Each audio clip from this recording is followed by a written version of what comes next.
there's no real plasma here, but Peggy, would you go to the top of the table and Orson on the other end? Princess Margaret, Mum, if you would sit next to Peggy, that would be absolutely lovely. Christopher, next to Princess Margaret. Fine. Barry, next to Peggy. Lovely. Perfect. So, ladies and gentlemen, pour commencer, a little gazpacho. Wonderful. Let me pass you that. Royal Highness. Oh, yes. It is a royal member of the royal family. It's really piquant, and it just makes you, sets you up wonderfully. It's the outside lady. Crouton? Yeah. Now, we're moving on to white little Merceau to the Muse.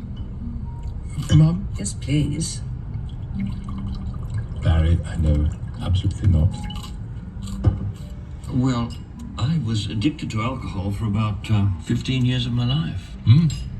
But I sometimes think alcoholism, is a disorder of the memory. What?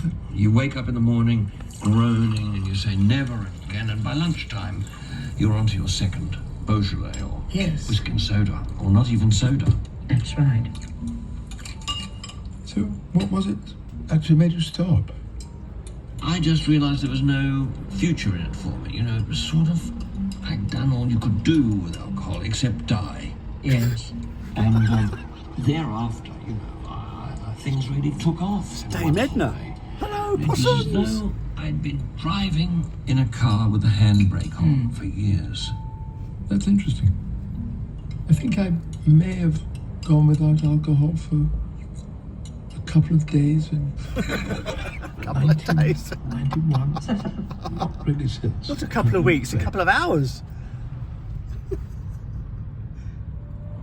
And they said to me, why don't you become an agent? And I was horrified. Sound like a There's Dalek. something so sordid, the idea of being an agent, really sordid.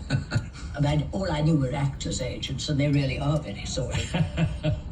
So they said, if we find you an office and give you £1,000, would you become an agent? I mean, you must have looked after over 100 writers. Yes.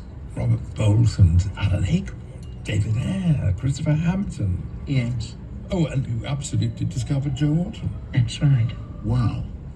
He came to see me after he'd written Sloane. Entertaining Mr. Sloane. Yes. And I wrote and said I rather liked it. It was liked it. funny, a little bit derivative, a little bit conventionally written. He said, well, I'll try and write you a better one. And within 6 weeks, it was on. It has a wonderful West End run, didn't it? Wyndham's. That's right. You need so many different kind of skills to spot talent. Good judgment. Yes. I don't think it's an intellectual thing, and I don't think it's an educational thing. Yeah. I think you've got to be very, very interested in life, because, writing is only a reflection of life. That's true. Very true. And the stronger the reflection from life, the more exciting it is. But it's really life that's exciting. Yes, quite. So, what do you think good plays should do to one? But I think they should reflect our lives, and we should be able to recognize something of ourselves, and if possible, every play should change lives, but I don't know that they do. Yes. Could you just pass that? Thanks very much. Any writing that you do is building some muscle, it seems to me. Yes. The worst job I ever had was being social science correspondent for the Times Higher Ed Sup. It's my first job, This actually. talking. I thought I would die of boredom, but at least it was writing something. Yes. You've got to write and write and write, haven't you? Absolutely, but I don't, while I'm writing, care what the critics think, what the public thinks, what my friends think. Yeah, you have to be very careful not to listen to anybody. Yes. You know? Absolutely, yeah. Yes.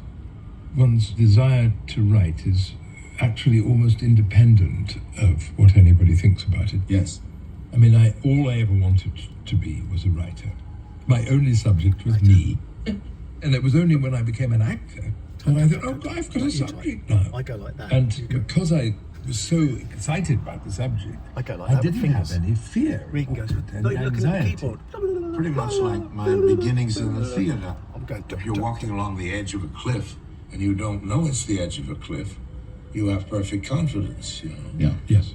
I didn't discover the cliff in the theater or in films until after I'd been in it for a while. What's on about Yes, Cliff? You must have had the What's most Cliff's of Dover? extraordinary chutzpah to do a thing like your radio adaptation of War of the Worlds. Oh, yes. I don't know.